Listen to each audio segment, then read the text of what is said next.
Welcome to the Vector Garden and a quick tip about new functionality in text-to-vector in Illustrator 28.3.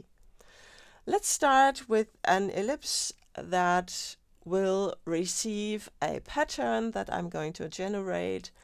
And when I change to the selection tool, then of course we get the contextual taskbar, which also has new functionality. As you know, it always travels with the object and then it might get in your way. So if you want to have it and want to have it always up here or somewhere else, then you can go into the menu and pin it there. So no matter where the object is, your contextual taskbar will always be up there. And it has the generate function, so when you click on that, you get the input options. And you can select these things here. And let's go to the pattern. But you see the options that we have new are not in here. So there's just a reduced set of options in order to get the full thing. We need the properties panel or the text to vector panel. So let's go in here and we can hide the bar and then it's gone. And then let's go into the properties panel and into text to vector graphic. And in here, it is synchronized with the contextual taskbar, and that's why it has been changed to pattern.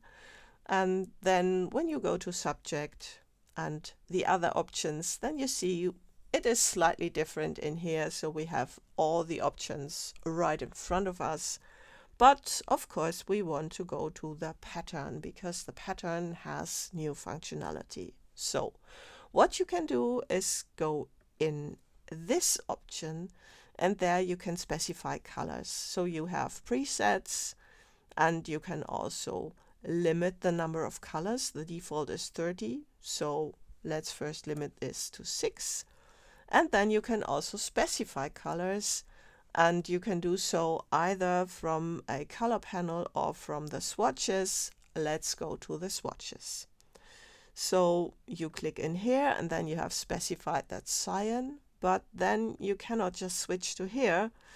You need to click on the plus again and then you can specify another one. And then let's go in here and have some more muddy ones and another one. Let's select this red here. And let's also have a pure yellow like this.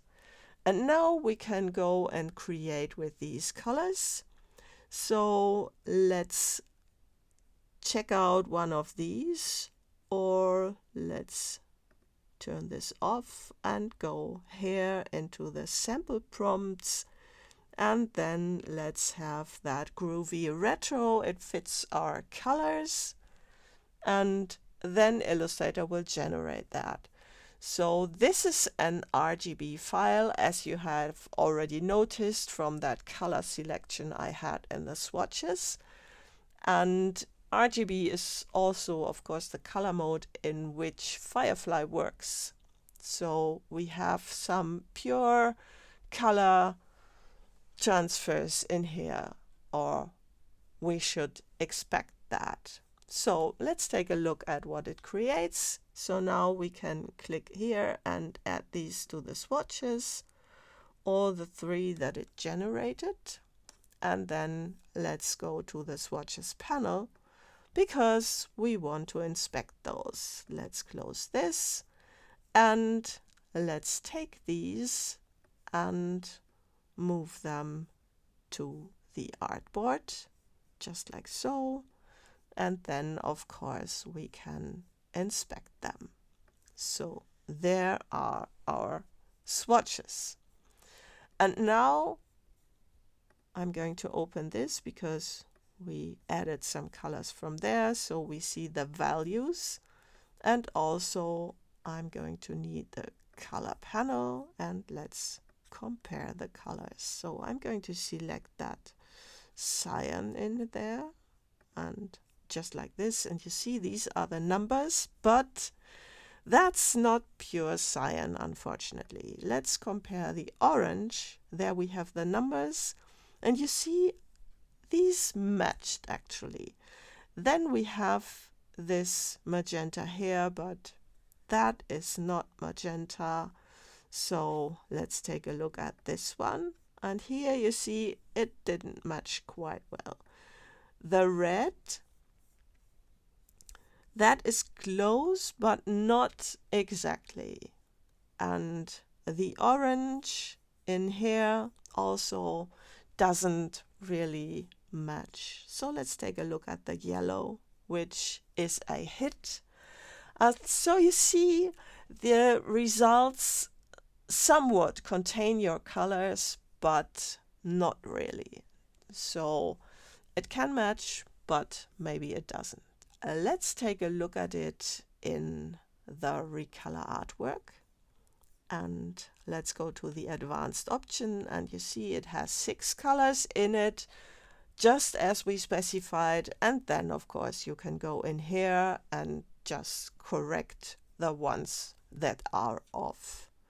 Let's take a look at the other ones as well. So when I inspect this one, again we have only 5 colors in here. And let's see this one. I'm going to the advanced options, and this one has 6 colors just as specified. So that is a match. The exact colors do not always match, and we need some correction with that. Of course, there's now one important question. Now, what happens if you have a new file and want to generate patterns with other colors? So of course you can relaunch Illustrator and then you have different colors in here, but also you can delete them from the selection by pulling up that pop-up. And then what you can do is click on one of them. It doesn't get highlighted, so that might be slightly irritating, and then you click on this remove color and do that for the others as well.